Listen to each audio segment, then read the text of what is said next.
नालंदा विश्वविद्यालय के बारे में, जो कि भारत का नहीं, दुनिया का पहला आवासीय विश्वविद्यालय था, जो कि भारत में ही खुला था। आज उसके बारे में कुछ विशेष जानकारी हम लोग देंगे। नालंदा विश्वविद्यालय की स्थापना सम्राट कुमार गुप्त प्रथम, जो कि 450 ईस्वी में नालंदा विश्वविद्यालय की स्थापना की थी। इस समय यह दुनिया का सबसे बड़ा विश्वविद्यालय था और यह एक स्थापत्य कला का अद्भुत नमूना माना जाता है, क्योंकि उस समय ऐसा कला वाले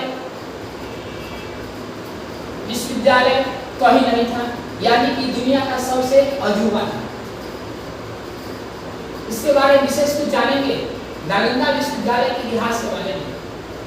भारत के कॉलेज और विश्वविद्यालय आज भले ही विश्व के टॉप शैक्षणिक संस्थान में शामिल न हो, लेकिन एक समय ऐसा भी था जब यह देश विश्व में शिक्षा का प्रमुख केंद्र था। यानी कहने का मतलब है कि आज की बात करेंगे, भले आज ऐसा भारत में कोई विश्वविद्यालय हो या नहीं हो, लेकिन जिस समय नालंदा विश्वविद्यालय था उस समय पूरे विश्व में सबसे फेमस जो था वह नालंदा विश्वविद्यालय था। यह एक ऐसा विश्वविद्यालय है जो कि पूरी दुनिया का सबसे पहला आवासीय विश्वविद्यालय खुला था, जिसे हम लोग नालंदा विश्वविद्यालय के नाम से जानते हैं। इस विद्यालय की स्थापना 450 ईस्वी में हुई थी और यह विश्वविद्यालय प्राचीन भारत में उच्च शिक्षा का सर्वाधिक महत्वपूर्ण और विख्यात केंद्र था। कल विशेष जानेंगे। पहले बता चुके हैं कि नालंदा विश्वविद्यालय की स्थापना यह गुप्त काल के दौरान 5वीं सदी में कुमार गुप्त प्रथम ने किया था। इतिहास के अनुसार ऐसा जाना जाता है कि 1193 में बख्तियार खिलजी के आक्रमण के बाद इसे नेस्तनाबूद कर दिया गया था, अर्थात इसे तोड़ दिया गया था, तहस नहस कर दिया गया था। यहाँ पर आक्रमण के दौरान आग लगा दी गई थी और इस विद्यालय में इतनी पुस्तकें थी कि इस समय नालंदा विश्वविद्यालय के पुस्तकालय में इतनी किताबें थी, कई सप्ताह तक आग नहीं बुझ पाई। यानी इससे अंदाजा लगाया जा सकता है कि इस विद्यालय में कितनी किताबें थी कि कई सप्ताह तक आग जो है, किताबें जो है जलती रही आग से।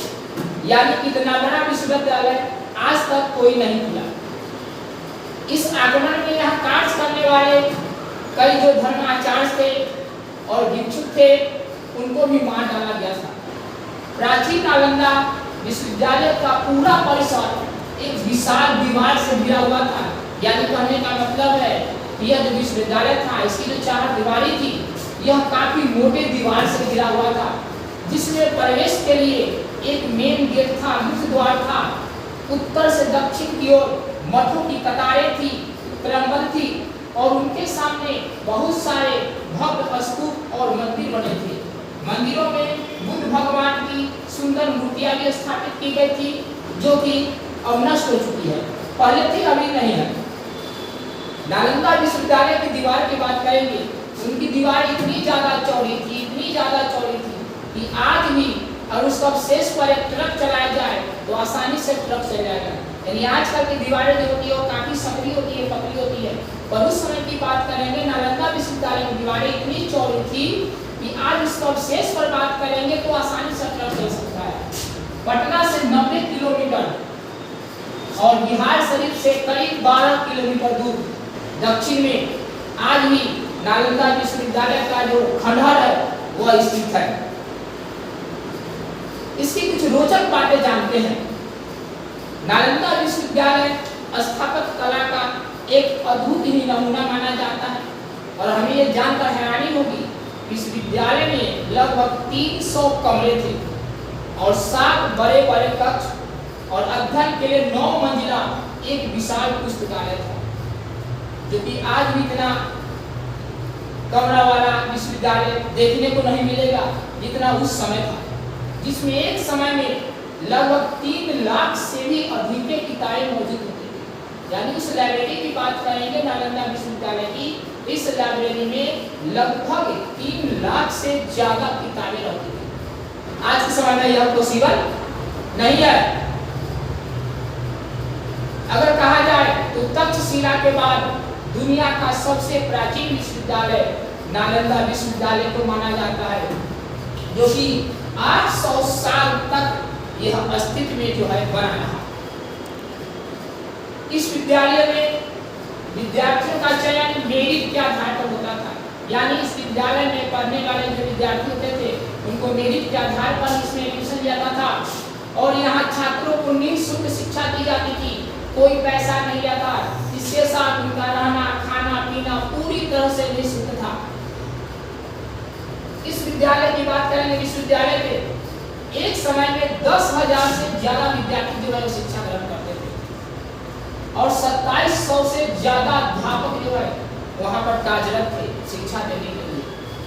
हमें नहीं लगता है कि इतनी ज्यादा विद्यार्थी और शिक्षक शायद आज किसी भी कॉलेज में होंगे या विश्वविद्यालय में होंगे।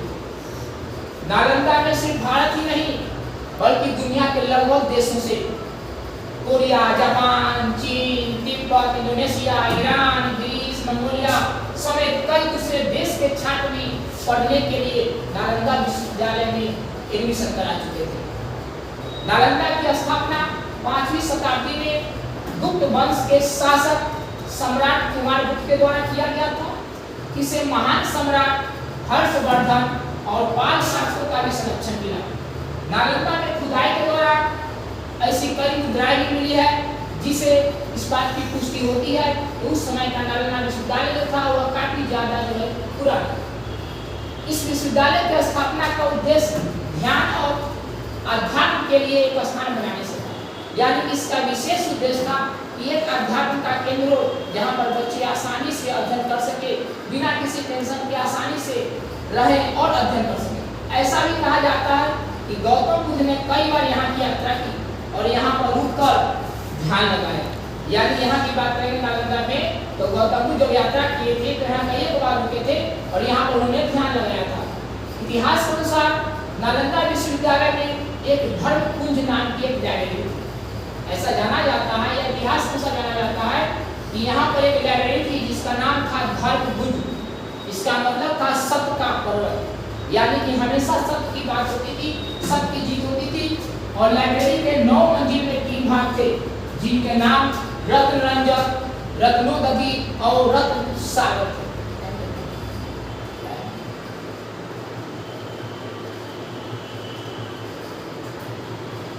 नालंदा में छात्रों को literature, astrology, psychology, law, astronomy, science, warfare, इतिहास, math, architecture, language science, economic, medicine समेत कई विषयों को पढ़ाया जाता था।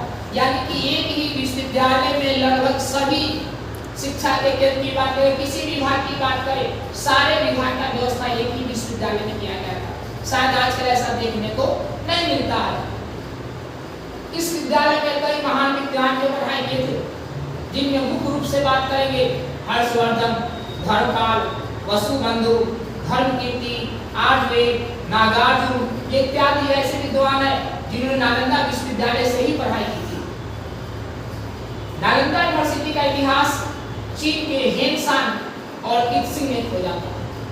ये दोनों 7वीं शताब्दी में जब भारत आए थे तो इन दोनों ने चीन लौटने के बाद नालंदा के बारे में काफी विस्तार पूर्वक लिखा और उन्होंने बताया कि नालंदा विश्वविद्यालय जो है वह विश्व का सबसे बड़ा विश्वविद्यालय है। इस विश्वविद्यालय की एक खास बात यह थी कि यहाँ लोकतांत्रिक प्रणाली से भी कार्य होता था। यानी कहने का मतलब है कि सभी के सहमति से, फैसले से, कोई भी फैसला सभी की सहमति से लिया जाता था। सभी की जो सहमति थी उस हिसाब से जो है यहाँ का फैसला लिया जाता था। मतलब सन्यासियों के साथ टीचर्स और स्टूडेंट भी अपनी राय देते थे। केवल ये नहीं कि जो वहाँ का सन्यासी पर वही राय देंगे, बल्कि टीचर, स्टूडेंट जो भी है सभी की सहमति से ही वहाँ पर किसी भी कार्य को किया जाता है।